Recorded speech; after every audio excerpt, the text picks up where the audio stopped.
Thank you very much, Presiding Officer. First of all, I'd like to thank Sue Weber for bringing this important debate to the Chamber. And I wanted to speak today as Argyll Hospice is based in my constituency, and I'm sure that almost every family in Inverclyde has had some connection to the hospice, either through a relative or a friend over the years. The local hospice is loved and respected by the community, and it's a facility for everyone, no matter their financial situation. However, the last few years have brought many challenges to Argyll Hospice, but also every hospice across the country. And the pandemic affected their ability to fundraise, but the past year has been extra challenging due to the exorbitant energy increases and the impact that the NHS pay awards have had on their finances. Presiding Officer, I regularly highlight both the positives and also the challenges my Greenock and Inverclyde constituency faces. However, Inverclyde has faced economic and social challenges for many, many years, meaning that we have lost many of the larger businesses and our population has now shrunk to just over 77,000 people. As a result of the pool of organisations and people the hospice can seek donations from has decreased.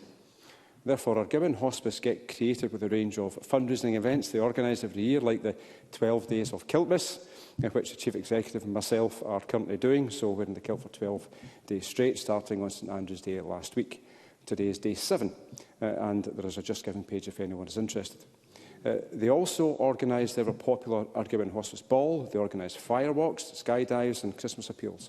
A local actor, Martin Compston, who is one of their ambassadors, currently features in their campaign for funds to upgrade one of the rooms for family members to stay overnight.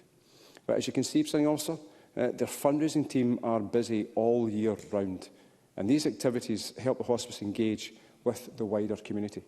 Now, while this is positive, it's clear that the funding model for hospices needs to change.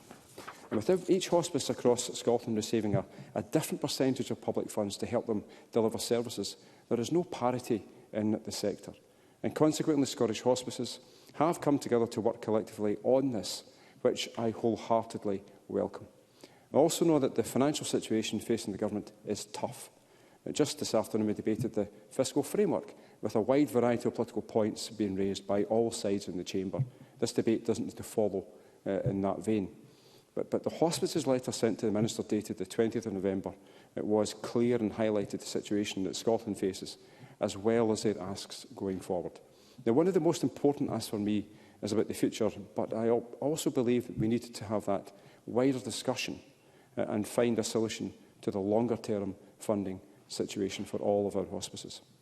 And that should hopefully provide a more stable operating position for hospices so that they can focus on what they need to do. The first point, however, that the here and now, it needs to be addressed. Now, I don't profess to have all of the answers, but I would suggest consideration is given to looking at the overall health budget to see if there is any underspend that could be utilised. I know this is tough, Minister, and the recent letter by the Deputy First Minister to the Parliament's Finance and Public Administration Committee outlined the desperate financial situation that Scotland faces in year and also for future years. And as the Minister spoke about in the closing comments in the previous debate, estimated this is going to last for up to 10 years and potentially more. So attempting to find any resource to help will be challenging, to say the least. But I do urge the Minister to look again at the budget. With Scotland's growing age of population, the demands for hospice services will only grow. And not every person at the end of life will want to go to a hospice, but the delivery of high-quality palliative care will only increase, including in the community. There are other excellent organisations and agencies who deliver this too, but we do have to face the fact that demand for hospice care will only increase in future years.